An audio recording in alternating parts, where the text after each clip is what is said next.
Hi everyone, and welcome to Module 7. You only have this week and next week, and you are done.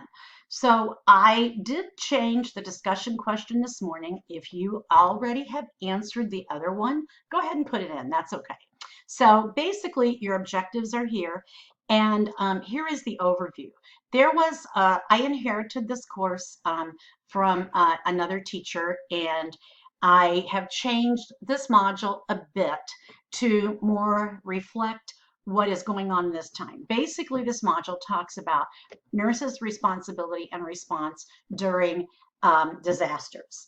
And considering that we are in one of the worst pandemics that nobody thought they'd see in their last lifetime, I changed this so we could talk about what is going on in this pandemic with us as nurses and what our responsibilities to the community and to ourselves are. So here is your module overview. You have a discussion board. There is an ANA document about ethics during the pandemic. Your population project is due by Sunday. You need to submit it 2 places. In the place that it's supposed to go, the drop box for this module, and post it in the discussion for next week. All right. So let's quickly go over what's in the module. So I took out a lot of this. The very first thing that used to be in here was this whole community preparedness by FEMA. That thing is huge. If you want to, you can skim it, but it is not necessary. I left it in for future classes. Right now, what I put in here was ethics in the pandemic, and this takes you to the ANA COVID. If you're using Firefox, you will have to open Site in a new window. If you're using another browser, you don't have to. And I checked it on one of my other browsers, but just go ahead and click this.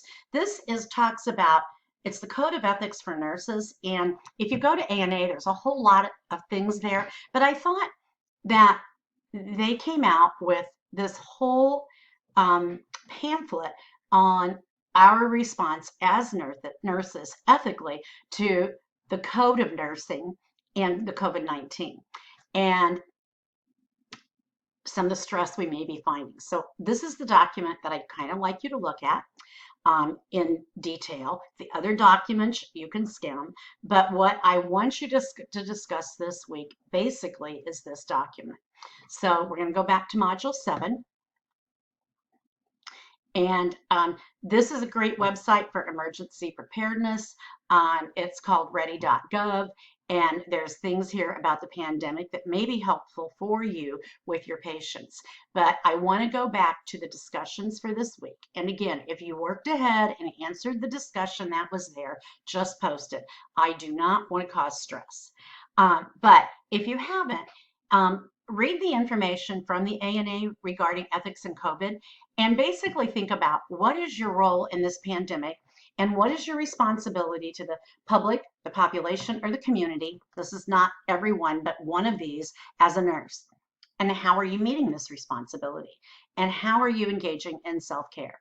So, and if you want to put in there any other ethical issues, I mean, what this document talks about is the stresses that we have faced because of furloughs, because of mandated overtime, because insufficient staffing, not enough PPE, seeing our colleagues become ill, just the stress. I look at the looks like conference rooms full of patients on vents on the news, and it brings tears to my eyes.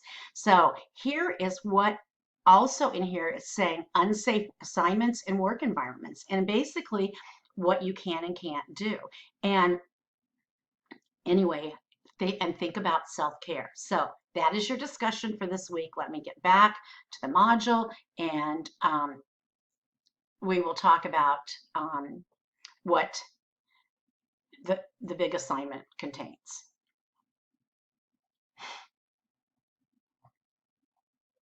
Okay, so your assignments for this week is the discussion that I just put together.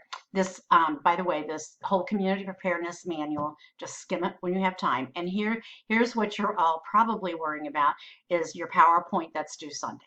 So And this is worth 40 points, so I can understand your stress, but let's just work it out and see how it comes out. And you know I'm here for questions, concerns. Text me, email me, call me. If I can't answer, I'm in the middle of something, I'll call you back. So now you have done this project in pieces throughout the class. And it's basically a modified population community level health assessment, analyzing data, examining and determining interventions, and considering methods to implement and engage community stakeholders. And you've read about that in other modules, and determine methods to evaluate the effectiveness of your plan. So you're going to do a PowerPoint with speaker notes, and you're going to go from your windshield survey to your county health rankings data to look about a health issue you wish to address. So read this entire rubric, follow it carefully. In a rubric, anytime you have something, for example, if you have this section here, problem identification, this is worth 10 points. Spend a lot more time on that and a lot more information on that than the overview of the windshield survey. The evidence-based plan is worth 10 points. So you're going to want to spend more time on that. And then your implementation, your intervention, and how would you measure success, and the conclusion. So let's go through it. So by the way, this should be at least 15 slides, but not more than 20. And that does not include your title or reference slides. So let's just say your introduction. Maybe your title page would be St. Clair County Community Assessment. And in your speaker notes there, you could put in why this is important and the purpose. So you may be saying that you assessed St. Clair County because you live and work there, and in your dedication to promoting health, you found that there was a problem with underage drinking, and the accidents were high, and that you wanted to address this in order to decrease those numbers of accidents and improve health, something along that line. You can put the introduction on an introductory slide. I mean, besides the one that has your name, the assignment, and the date, but that's just another way to get that in there. Okay, so then you will go to slides where you will give an example of your assessment. So remember to use bullet points in your slides and give an overview of your windshield survey. And everybody loves the details from the windshield survey. I always did. I love to hear them. This information is only worth 4 points. So decide, maybe 2 slides you devote to this.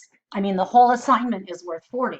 So if you decide that there's 20 slides maximum, and everything gets 2 points, this would be 2 points, or 2 slides, I'm sorry. So you'd have one of them talking about the overview, and then another one maybe with pertinent findings. I mean, you don't have to give a lot, but give 3 or 4. And then one type of health issue, I'm changing this. This will be 1, and if this doesn't show up, I apologize. One type of health issue that is prevalent either in practice or what you see in the data.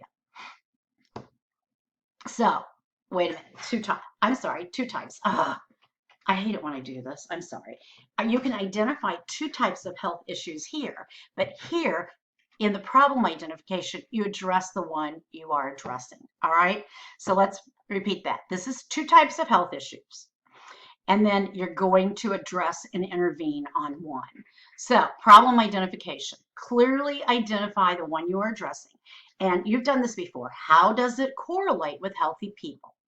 2020, one objective. Address the following: individual behaviors that impact the health, socioeconomic issues, environmental issues, cultural issues, policy issues, and the impact on vulnerable populations. So if you notice, there's 6 things here that need to be addressed, and this section should be about 5 slides. So, and remember to put bullet points on the slides, maybe 4 or 5 bullet points per slide, and no more than 6 or 7 words per bullet point. Then in your speaker notes, you will write what you would say to an audience if you were presenting this. Okay, so here comes your evidence-based plan. Again, if we're taking the slides, let's do 5 slides for this, and identify and describe a community level intervention. Now you've been through, you've had the community guide and you've had that community health improvement navigator. It was in module 5. So this is a community level intervention and decide appropriate to your identified health issue. Determine which evidence-based programs. So you're going to look at programs that have been used before and explain why you chose the program intervention and how the intervention addresses these determinants of health, which are these items up here. All right. So explain the importance of collaborating and implementing the program and intervention. In a full community health course, we would have you talk to key stakeholders. And I think I mentioned this in last week's video recording. Stakeholders would be people in the community who have a stake or who have an interest or who are impacted by the intervention. Let's decide you would be intervening in mental health. Who would, first of all, at a community level, the mayor would be a key stakeholder because it's going to impact his population. Who else in the community would be a key stakeholder for a mental health intervention? If you have a community health department, they would. If you had any providers of mental health, if you had an inpatient hospital unit, if you had recipients of mental health, those would be stakeholders. So just explain how important it would be in collaborating. Now, you're not going to go out and interview 100 people with mental health, but let's say you do a focus group or something to put this together. You would want representation from these. So, and who are you going to partner with to promote success? Maybe the community health department, maybe an outpatient mental health clinic. I know in Madison County we have Centerstone, and I believe they are throughout Illinois. And how would you engage the stakeholders? What would you do to try to get them on board? So briefly describe how you would roll out the program. So you develop this program. Maybe you're doing a smoking cessation program. How are you going to roll it out? Are you going to advertise on TV? You're going to put out flyers. Where are you going to present? Just think about those. Now, how are you going to measure the success of the project? So obviously, if you're doing a smoking cessation, you would look to see if over time you have impacted the number of people who smoke or the number of deaths from lung cancer, but also what else would measure the success of the project. Those are outcome measures. There are also process measures. Process measures talk about, did anybody attend your smoking cessation class? That would be one process measure. Was it given on the dates that you said? Those are the things you would look at. And then summarize the key points from the content. Basically, an introduction tells me what you're going to do, and a conclusion tells me what you did. So, and then you get 4 points for references. You need at least 4 references, 1 from a scholarly journal, and the rest from reputable websites such as the CDC, Institute of Medicine, Healthy People, and no blogs, no Wikipedia, etc.